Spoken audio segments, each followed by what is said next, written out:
You okay? This is the same rock that people have been using here, right at this river, for thousands of years to make their tools and to survive with. It's been this rock. So I'm looking, this rock, to me, bridges the gap between past and present. I'll use this rock as my tools just as they did. Hey, I'm Jay Valenti with Wilderness Quest Outdoors. I'm here in the Green Mountains. We're going into the mighty Breadloaf Wilderness.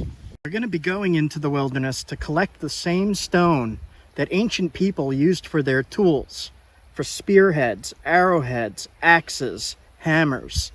And we're going to find that in the creeks in the wilderness. We're going to find the same stone those ancient people used, and I have examples that I saw recently at a museum of those artifacts made from the stone we're looking for.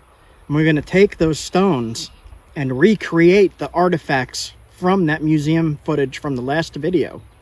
We're going to go into the mountains, we're going to make an atl-atl set, and we're going to test exactly how effective these replica artifacts can be. An atl-atl is actually a spear thrower, a stick you hold in your hand with the spear attached. Gives you a lot more force.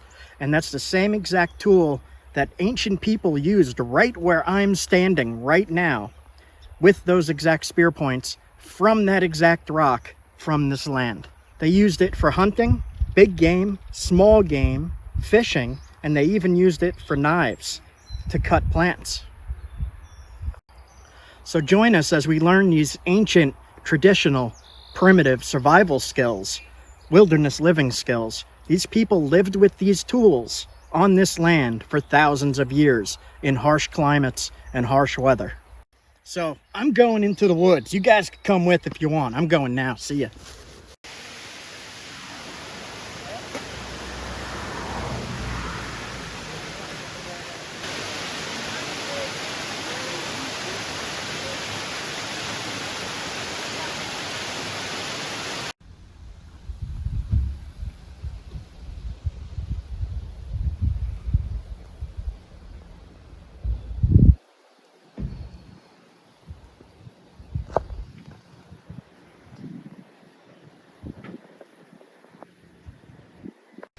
Alright, we are here at the bushcraft camp, and I have my rock testing caribou antler.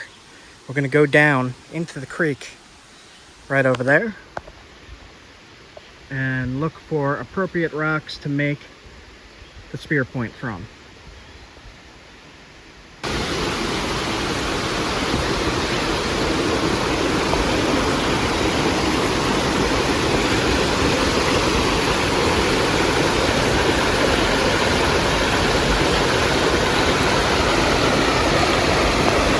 Lots of workable rock right here, but we're looking for that specific rock that the ancient people used. It's called Cheshire quartzite.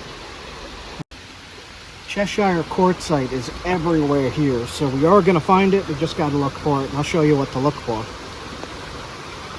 This looks like a regular piece of quartz to me, but it's always worth checking it just to see what inside looks like.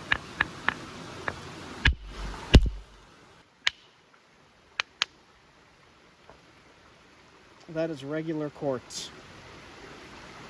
So you can use this for a spear point, but this is not what we are looking for. This is, you could say it's almost see-through. Regular quartz is almost see-through. Translucent is the word. So what you're looking for is a smooth surface on these stones for quartzite. This, I believe, is another piece of quartz because it's white. Usually white is quartz, but sometimes it's quartzite, and I'm going to show you how to spot that difference.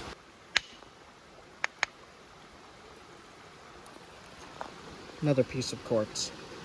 Really rough-grained quartz. If you get inside, you might find a solid piece to work with, but again, this isn't what we're looking for.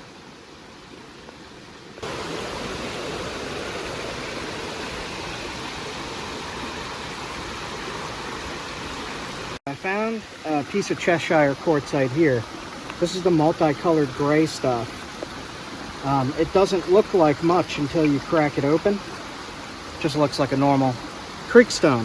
When you're cracking it open with the antler, you're hitting at an angle that you're trying to drive a flake off, so you can see what the stone looks like. Now I'm aiming for a low spot on the rock to take a flake off this edge with the antler. So I'm hitting into the rock and down to try to peel those flakes off.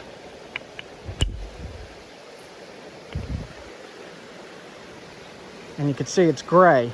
This is the quartzite we're looking for. The quartzite we're looking for is gray inside.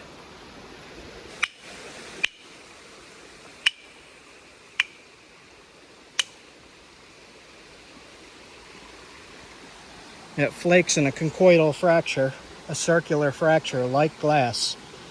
And you can tell it's the right rock because it's razor sharp flakes of stone.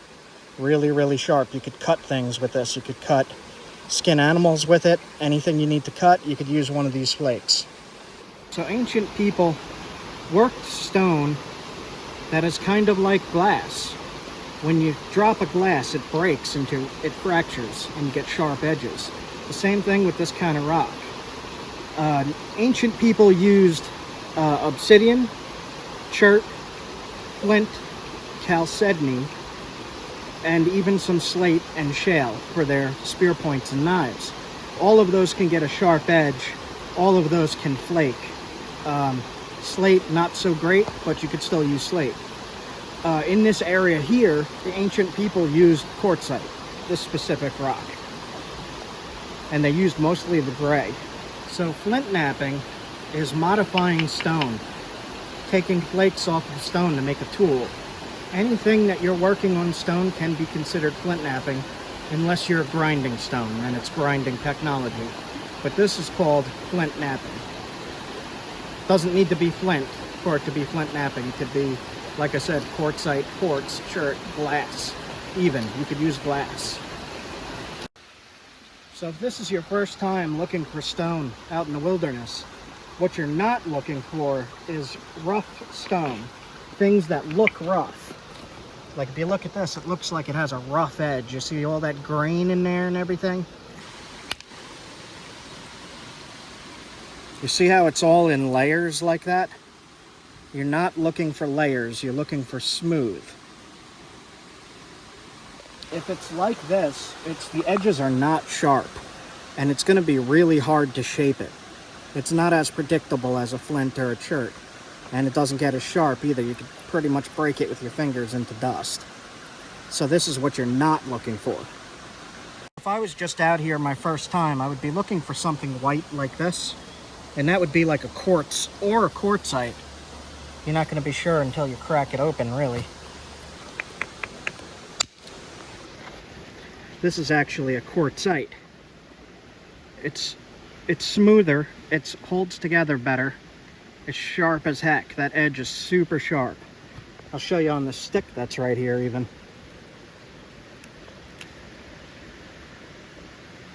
Cuts right through like nothing. Do one more on a thicker piece. So you could use this by itself as a knife. And that's a good test if you're looking for rock. Find something that could cut.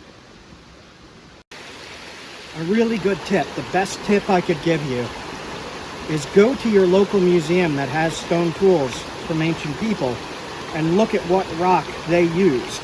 Look really carefully with your eyes at what color it is, what it looks like, the smoothness. And then when you're out in these creeks, look for similar. Here's the artifact. Here's the rock that looks like the same material. Let me test it with my antler. So when you're coming down to the creeks, if you don't know where to find an antler, or you can't find an antler, you could usually find sheds laying around in the woods. But if you can't find sheds, you could order a dog chew. This is actually a dog chew. I ordered it online from eBay, this specific caribou. If you don't want to do that, you come down to the creek, you could find what's called a hammerstone, and I'll show you that now. So when I'm looking at hammerstones, I'm looking for something that's slightly grainy, that'll catch the edge of the rock and fit in my hand well. It's got to be round. You got to have a round tip to hit. When you find a good shape of hammerstone, you pick it up. You want it to be kind of heavy, kind of dense, to be able to drive these flakes off of this rock.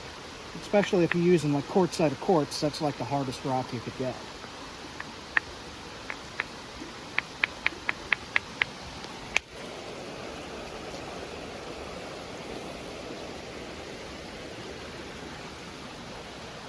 So another thing when you're looking for these rocks, if you're having a really hard time getting into it and it's just not going, some of these rocks break exactly like glass. They're very fragile, they're very sharp. Other ones are really, really tough and you really have to put a lot of energy into it. If it's not working for you, drop that rock, pick up another one and keep looking.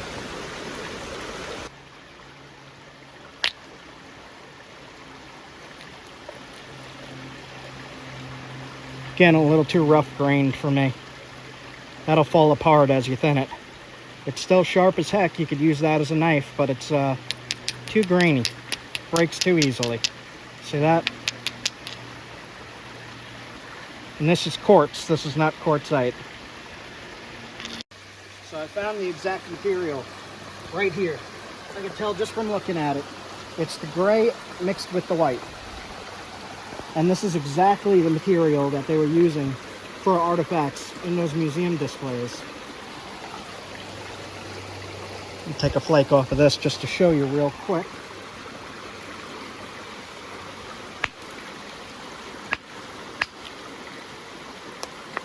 Okay.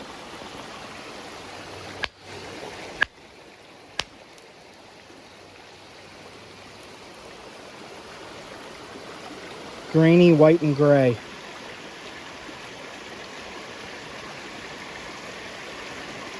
So we're going to try to make the spearhead out of this material.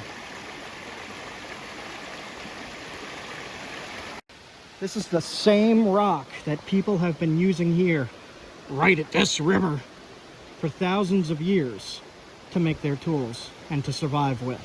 It's been this rock.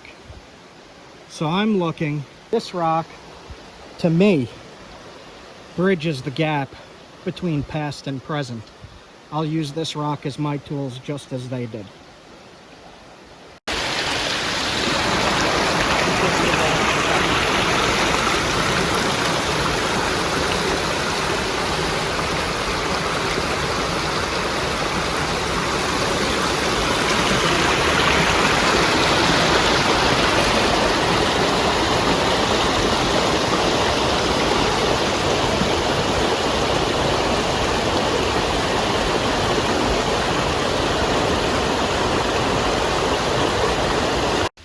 So we're back at the bushcraft camp here. I got my Wazoo survival gear with me, and I'm gonna light a fire using this bushcraft gear. All right, so I'm making the fire so that when I'm working on the atl-atl dart, I'll be able to heat up the glue and shape the stick with the heat, as well as we're gonna cook up a little snack while we're here.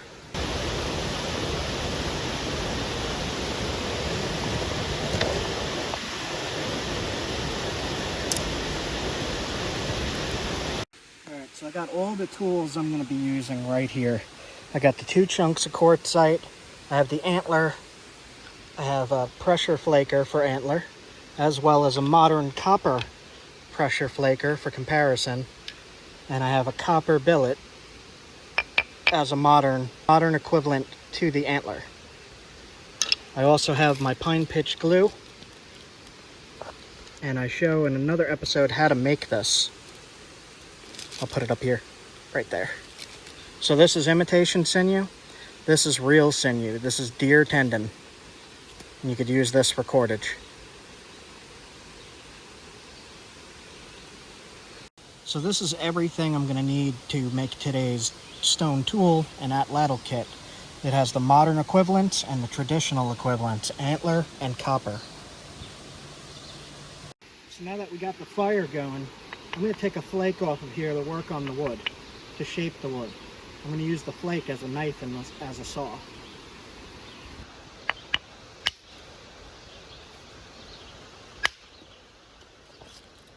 Like that.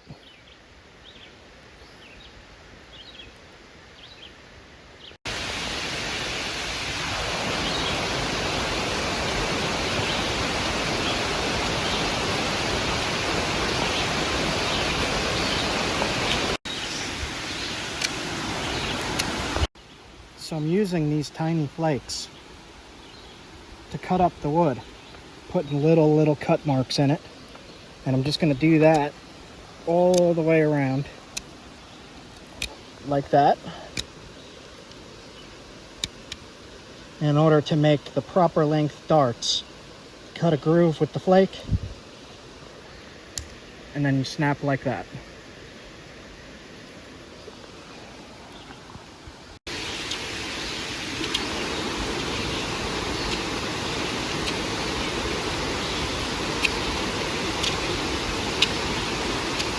So the atl-atl consists of a long dart.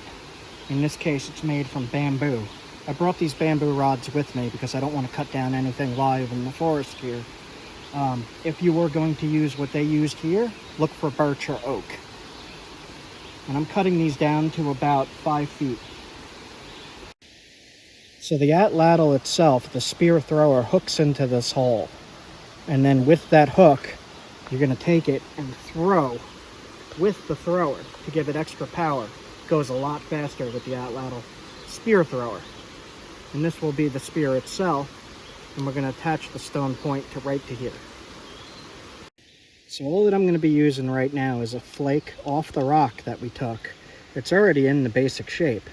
We're going to use an antler just to trim the edges, and it's called flaking. So we're going to flake the edges like this, taking off little tiny flakes. See all that little dust? Don't drop that on the ground. Pick it up. Always leave no trace. You don't want to leave any flakes for people to cut their feet.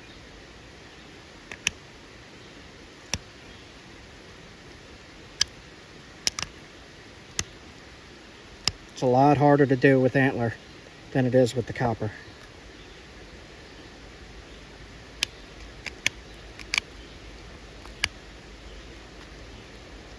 So I'm flipping it back and forth as I'm taking flakes to set up different platforms so it's easier to shape. When you're hitting a platform, you're taking a flake off of either the top or the bottom. So you're resting the flaker on the stone, you're pressing into the stone and down to pop those flakes off the bottom of whatever you're working on. Every time you flip it, in and down. In, down. In, down, over and over, until you get that arrowhead shape with the zigzag up and down. You'll see it goes up, down, and this gets razor sharp as you do that.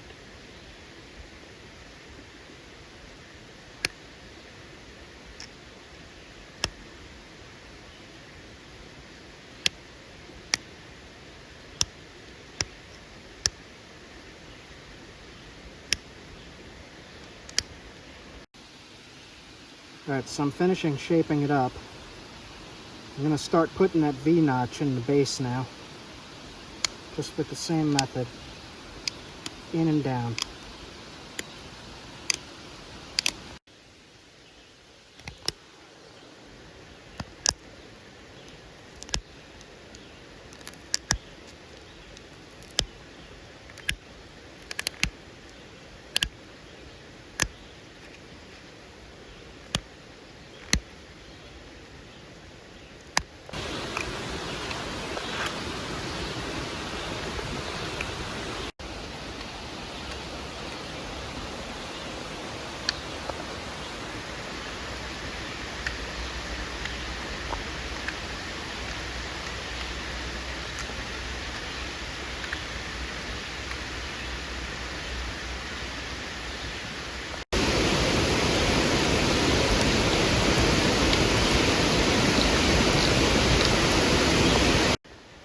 So this is the flake that came right off of here, and I shaped that into that spear point. Just the basic shape off the top of my head.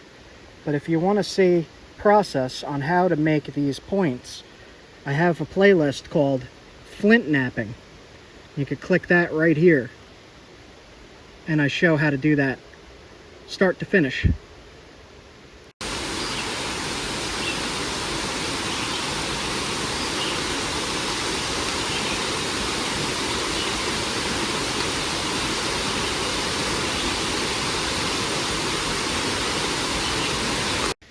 So I'm peeling this pine pitch off, and it's sticky. It's a sap. And ancient people used this stuff as a glue. So I'm taking it and I'm putting it right into the knock that I cut. Right in there. So pine pitch is made from pine sap, and it's a glue. The term pitch is a glue. It's mixed with other ingredients. I have a video on how to make this. I'll link it up in the corner. For now, we're putting it in that knock, and we're going to just heat it lightly over the fire. You don't want to add too much heat because that gets rid of the glue. You just want to heat it a little bit. Like that. Just a little bit.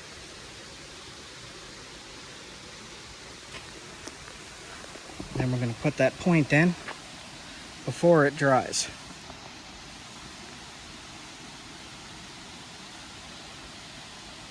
See how it's stuck on there now? Like that. And now we're going to want to smooth out the edges and push the glue against the point to make a flush surface so that nothing gets caught when you're throwing this spear.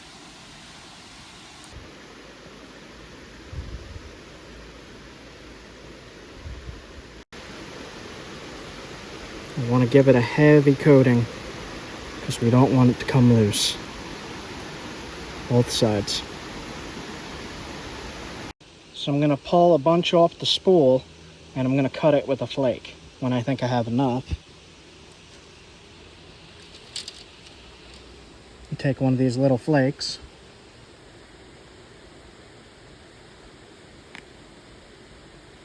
Like that.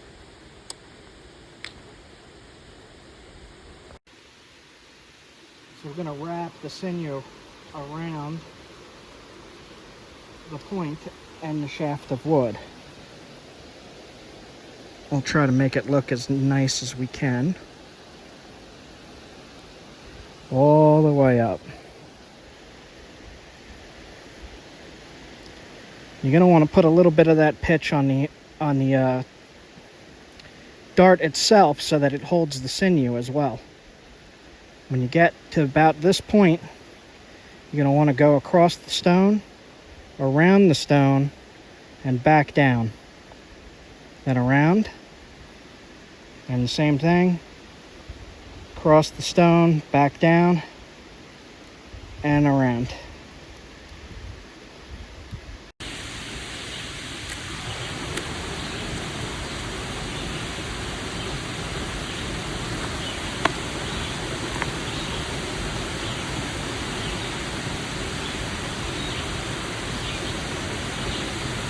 That, go around your thumb,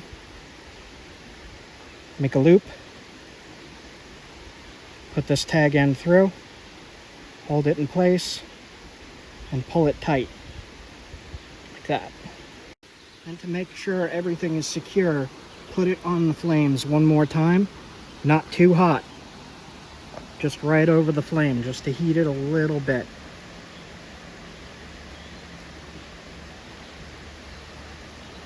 Like that. And then you're just going to let it dry. Real sinew takes about a day to dry in the wind. If you put it closer to the fire pit, it's a couple hours. This stuff will dry right away and we'll be able to test it very soon. That is very sharp.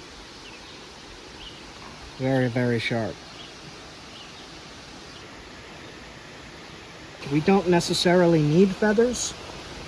The atlatl is not really a super long distance weapon, although it can be if you do put the feathers on it. This we're going to be using for medium to short distance throwing with the atlatl.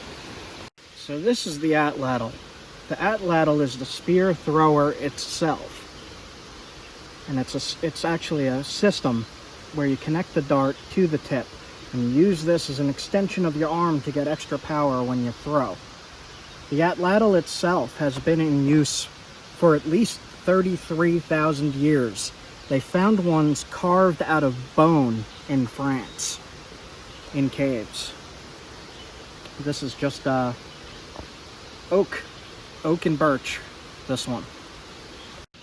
This weapon was used in the Ice Age by hunters hunting woolly mammoth, very large creatures, and it got them through the Ice Age. They survived with this. And later on, it was used for all types of games, small, even rabbits, down to rabbits and squirrels. So this is actually high-level engineering, primitive technology. This was used to get people through the Ice Age. You attach the spear to the atl-atl, and this little point puts all that power into throwing the spear at the target.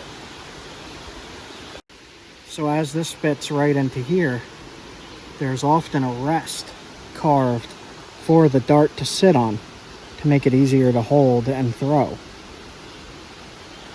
Like that.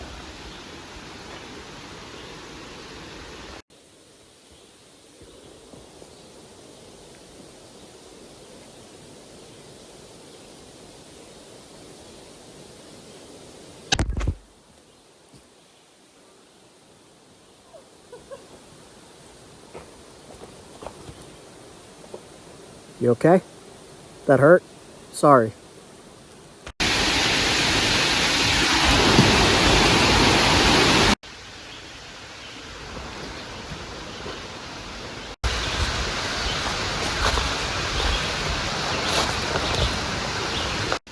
So we got a few things to test this on. We got a cantaloupe.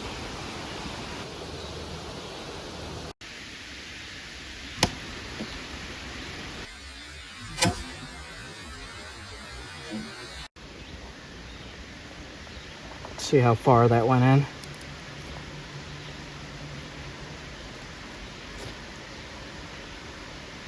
Pretty far. That far.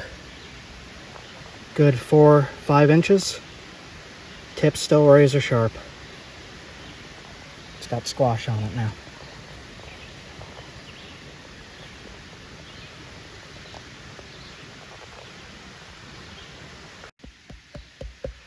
Spaghetti squash is hard. So absolutely nothing goes to waste on Wilderness Quest Outdoors channel. We're gonna have this for dinner tonight. Spaghetti squash. Okay, let's try the cantaloupe.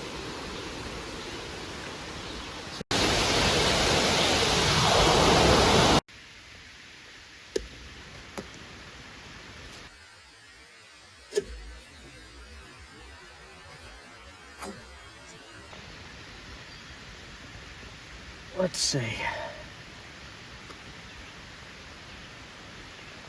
How far in did that go? I wasn't able to tell. To point out,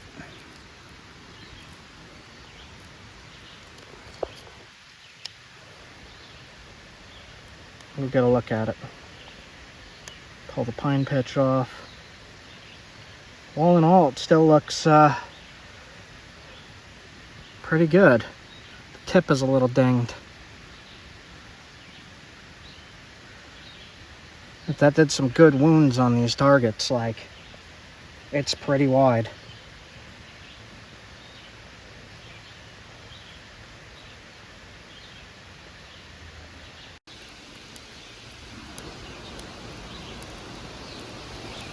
So, we successfully crafted, this would be a woodland period arrowhead out of quartzite, the same stone that ancient people that lived right here used. I made the same kind of stone point. We successfully tested it on a spaghetti squash and cantaloupe, and we got the rock right down in this beautiful creek right outside my bushcraft camp. So using traditional tools and primitive technology, we successfully made this spearpoint, atl-atl dart spearpoint. People call it an arrowhead, but it's a spearpoint. And we used all of our traditional methods here. So we used a flake of stone of quartzite to carve this groove. Dart on the fire. We collected the stone from the creek, and we successfully, using traditional methods, antler, bone, and even some copper, to create and recreate this ancient primitive stone tool technology that ancient people used to survive. And we use the Ice Age style atl-atl to throw this spear into the ground, into a cantaloupe, and into a spaghetti squash with little to no damage to that spear point. The tip is a little dinged, that's it. And I have successfully hunted these spaghetti squash and cantaloupe so that the camera girl can eat tonight. I am a successful hunter. I brought home dinner. Now we're gonna eat it. We got some meat too, but I didn't hunt that at all. I got it from the farm. And for our final test, we're gonna test the point cutting meat just by hand. We'll see how it goes. Cuts through plastic pretty good. All right, see if it's still sharp. We're gonna use the edge to cut a groove. Still pretty sharp.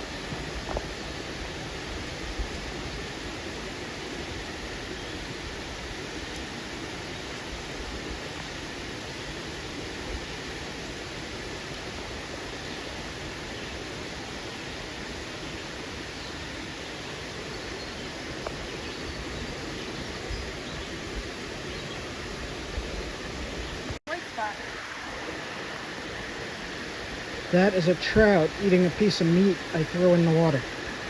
That's as far as it'll zoom.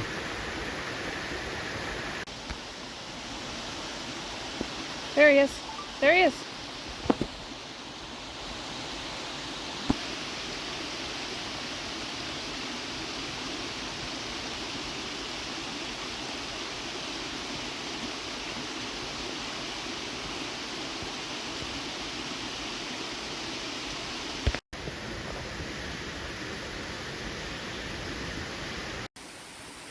Got the smoke from smoking our meat on the fire pit.